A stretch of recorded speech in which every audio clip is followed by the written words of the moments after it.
What's up, everybody? Matt Kajeski here, back again with the Stochastic Fantasy Football channel. And today we're talking some best ball. We'll be going through quarterback busts, talking mid round, late round guys that we are expecting to underachieve this year in 2023. Before we get started, make sure to hit that thumbs up button, subscribe to the channel, and hit the notification bell so you know when this and all other content goes live. And for the purposes of this video, we will be referring to Underdog ADP. They are the main sponsor of this video, and they have a no-brainer deal for you guys right now. And they just upped it. First and foremost, you are going to get your first match deposit bonus up to $100 doubled with Underdog Fantasy when you use the promo code Stochastic or you click the link in the video description below. If you're concerned with your play, please call 1-800-GAMBLER. But this is a phenomenal deal here. You put in $100, they're literally giving you $100 free. And there's a ton of stuff they have to offer. Best Ball, of course, what we're talking about today, that essentially gets you 4 free entries into Best Ball Mania 4, that big tournament with millions of dollars in prizes. But there's also GPPs, large field fantasy contests. There's pick'em contests for those of you that aren't in betting states.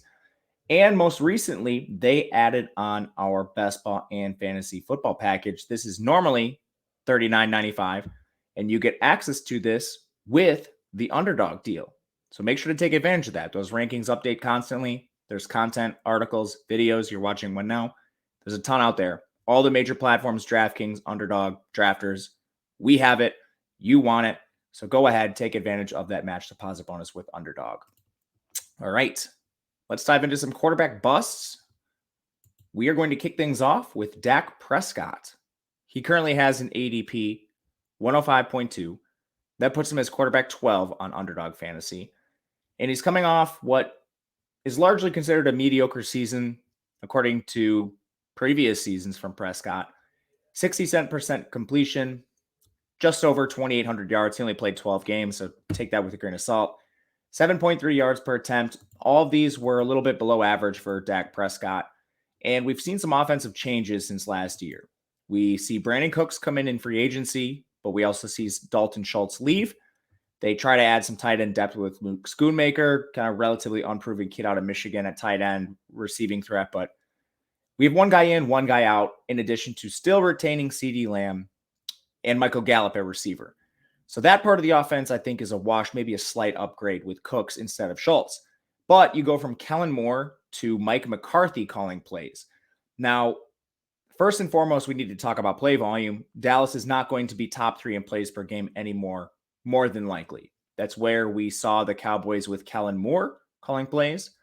Mike McCarthy hasn't called plays in a long time, but we do have a sample of this with Green Bay. And he's most recently known for tanking a Packers offense quarterbacked by Aaron Rodgers with Davante Adams and Jordy Nelson. And that's not good. And when you look at play volume here, last time we saw McCarthy actually calling plays, the Packers were 20th in plays per game. They were still 7th in pass rate, which is good. But we're not expecting Dallas to have as much play volume, which could hurt Prescott. Not to mention, aside from the passing regression, which I think potentially could correct itself, he just stopped running. Only 182 yards last year. He hasn't been above 200 in 3 straight years. I think part of this is just the debilitating ankle injury he suffered. And now maybe his mobility is a little bit hindered, or he doesn't want to get hurt again. But whatever the reason, he's not running. So you have other players in this range with more upside than him. He currently comes off the board ahead of guys like Kirk Cousins and Daniel Jones. Daniel Jones at quarterback 14. He's a player that not only runs, but just experienced a career year in terms of passing efficiency under Brian Daboll. QB 9 in points per game. There's a lot of upside with players behind Dak Prescott that I'm a little more comfortable taking. So right now, he's going to be one of the biggest fades we have. In our rankings, he's currently the quarterback 14, well below ADP as it stands. Second guy we'll talk about is Russell Wilson.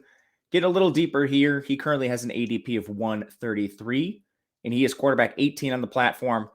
This is an interesting one to talk about because similar to Prescott, we saw a career year in terms of, negative declining efficiency, basically. 60% completion percentage for him, just over that. His yardage was fine, but yards per attempt, wildly average at 7.3. Touchdown rate was way down, 16 touchdowns on the year for him.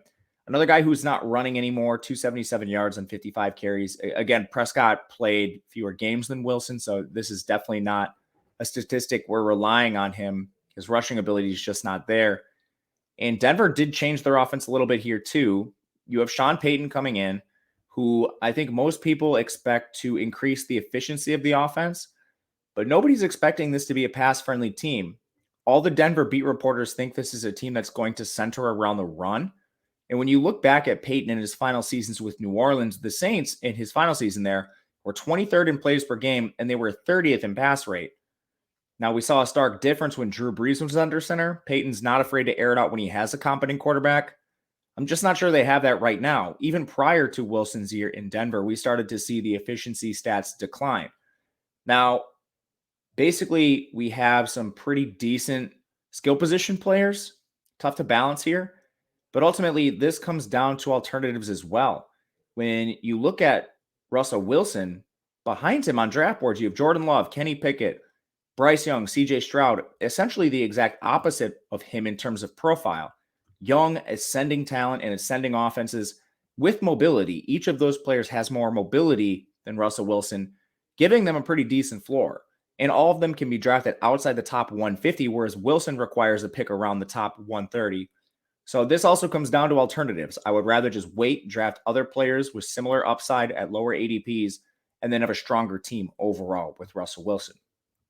Last one we'll talk about is Derek Carr. QB 147.2, QB 19. I mean, his ADP is 147.2, excuse me there. But 19th quarterback off the board here. A little bit of a gap between Russell Wilson and Derek Carr, but I think a lot of the same things apply. All those quarterbacks I just mentioned, they come off the board behind Carr. And he's a player that has decent stats overall at the end of the year, but he's a player you really question in terms of spike week potential. He's never finished higher than QB 13 in any of the last 4 years. And when you look at points per game, he's a player that often lacks a ceiling. He has no rushing upside. The 102 yards on the ground last year is just flat out pathetic. And I think he's moving to a situation that's similar to what he had in Las Vegas, if not worse. I mean, you go from skill position players, Devontae Adams, Hunter Renfrow, Darren Waller, Josh Jacobs. The Saints have Chris Olave, but Michael Thomas hasn't played in the better part of 3 years. Your wide receiver 3 is Rashid Shaheed. He's yet to carve out a full-time role. You don't have a full-time tight end. Kamara suspended to start the year. At best, I think this is a lateral move here. And then the offense, it's not like this offense is high powered to begin with. Last year, they were 25th in plays per game, and they were 21st in pass rate. Where does this offense actually slot in terms of pass rate and plays per game? Because we're not expecting them to be among the most aggressive in football. So similar to what we saw with Russell Wilson, we're way down on Carr. We have him as QB 23, whereas he is QB 19 in terms of ADP. We would just rather take shots on the young quarterbacks that can run like Stroud, Bryce Young, Jordan Love, Kenny Pickett in ascending offenses. That's basically what it comes down to for both of these players at the end of drafts. All right, that'll do it for us today. Thank you guys for watching. Let me know in the comment section if you agree on the 3 bust candidates. Would love to hear some disagreement, agreement, whatever you guys think. Hit the thumbs up button on the way out and make sure to take advantage of that underdog promo. It is in the link in the video below. Until next time, we will see you guys later and good luck.